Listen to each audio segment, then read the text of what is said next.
يا طالبا جنة عدن إنها قد زينت بالروح والريحان، وحد لربك إن أردت دخولها، واصدح ورتل آي ذا القرآن. والبر بالأبوين يوجب جنة، والوصل بالأرحام والجيران.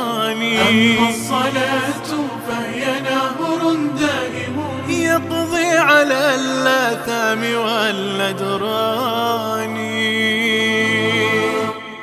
أسبغ وضوءك إن قصدت نعيمها، وابذل لمالك يا أخا الإيمان، واسأل إله الكون أن تحظى بها، ما خاب من يرجو رضا الرحمن. الحمد لله وأصلي وأسلم على رسول الله. مرحبا بكم أيها السائرون إلى جنات النعيم، مرحبا بكم ونحن نتحدث عن أسباب دخول الجنة، عن موجبات الجنة. أسأل الله جل وعلا بمنته أن يدخلنا الجنة وأن يعيذنا من النار. قولوا آمين، اللهم آمين. اليوم معنا موجب من موجبات الجنة. هذا الموجب معاشر الأحبة عجيب. أتدري لما؟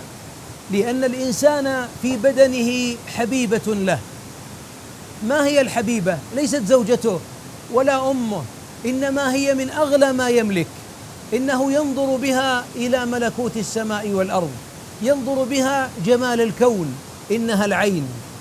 العين قد يبتلى البعض بفقد البصر من صغره، والبعض يبتلى بفقد البصر بسبب اعتلال في الشبكية أو مرض السكري أو ارتفاع الضغط أو حوادث لربما أذهبت عينه. البعض منا تجري مدامعه مع أن نور العين قد انطفأ. نقول له عزاؤك يا من فقدت البصر وفقدت العين، أن الجائزة عند الله جنات النعيم. الله أكبر. ما الدليل على ذلك؟ يقول صلى الله عليه وسلم: إذا ابتليت عبدي بحبيبتيه فصبر عوضته منهما الجنة. الله أكبر. الذي ابتلاك هو الله، الذي ابتلاك هو أرحم بك من نفسك. الذي أخذ البصر فصرت تعيش في الظلمة هو الله. هو حكيم، هو عليم، هو لا يخلق سبحانه شرا محضا، لكنه يريد أن يسمع نداءك وأن يسمع مناجاتك وأن يرى رضاك بعد القضاء، وأن يراك وقد اطمأن قلبك لفقد أغلى النعم عندك بعد نعمة الإسلام. إنك تسأل بعض الذين رضوا بفقد البصر فيقول: أخذها مني جل وعلا حتى يعوضني الجنة، فليس في الجنة أعمى وليس في الجنة أعمش. يعني ليس هناك ضعف بصر في الجنة. سترى الحور والدور والقصور والأنهار، وترى المتع في جنات النعيم. كل عاهة وكل مرض وكل إعاقة وكل كربة وكل شيخوخة وكل الآلام والأمراض تنتهي عند باب جنات النعيم. لذلك بعض المرضى أو بعض الذين فقدوا عيونهم يقولون: نعم هو أخذها منا جل وعلا وابتلانا بأخذ الحبيبتين، لكننا نحمد الله أن حرمنا رؤية ما يغضبه. فأنتم أيها المبصرون أحيانا عيونكم لربما أوصلتكم إلى عذاب الله أو أوصلتكم إلى النار، يوم أن لا تستحيي من نظر الله وتنتهك حرمات الله بالبصر.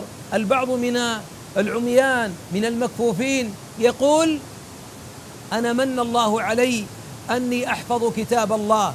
بل إن علماء الإسلام قديما وحديثا جلهم كانوا لا يبصرون بعيونهم لأن البصيرة في قلوبهم. إذن من أسباب دخول الجنة ذاك الذي صبر على فقد حبيبتيه، فكان العوض، والله العوض أغلى من البصر وأغلى من كنوز الدنيا وأغلى من عطاء الدنيا كلها لو حيزت لأحدنا بحذافيرها. إن الجائزة عند ربي والعوض الجنة. اللهم ارزق من فقد البصر الاحتساب وأدخله الجنة بلا حساب. شكر الله لكم، وننتقي وإياكم إلى موجب من موجبات الجنة قادم، فإلى هناك.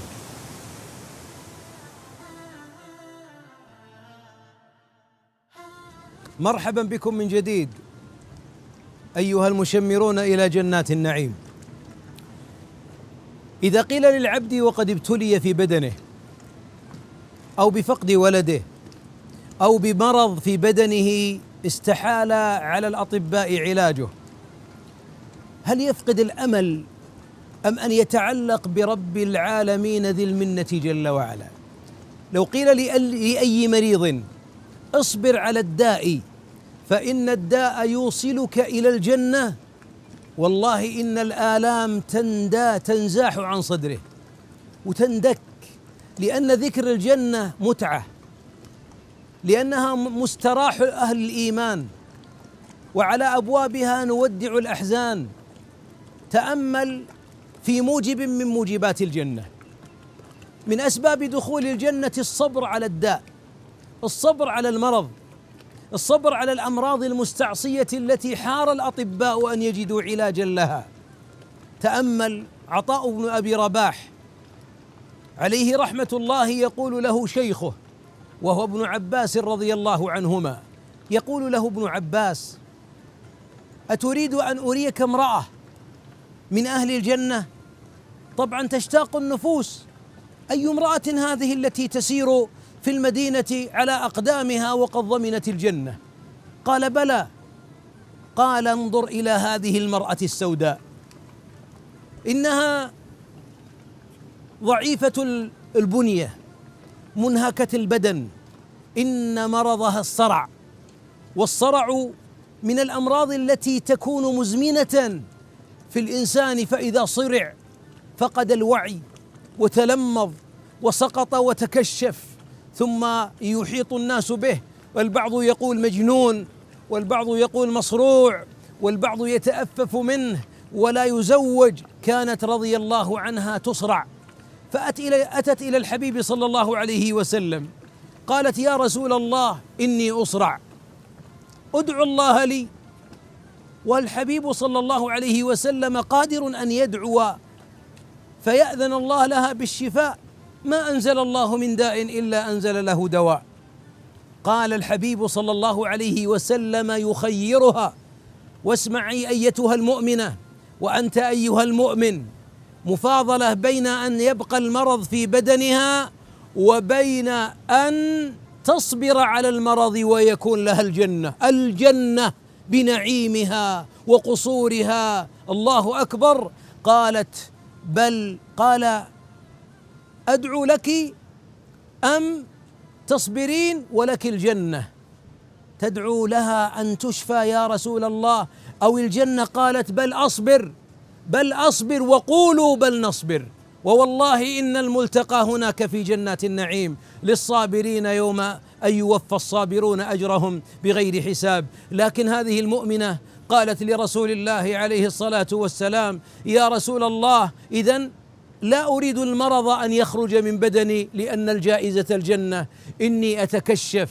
انظر، عجوز سوداء منهكة فقيرة لربما لا يلتفت لها أحد، لكن الحياء والعفاف يجمل حياتها، فقالت: يا رسول الله ادعو الله ألا أتكشف. انظري يا أمة الله، هذه المؤمنة لا تريد أن تتكشف وهي مصروعة، والزبد يخرج منها حياء وحفظا لعرضها وحيائها، فدعا الحبيب لها ألا تتكشف، ولم يدع لها أن يرفع عنها الداء، لأن جائزتها التي تمت الصفقة عليها أن لها الجنة. يا طالبا جنة عدن إنها قد زينت بالروح والريحان، وحد لربك إن أردت دخولها واصدح ورتل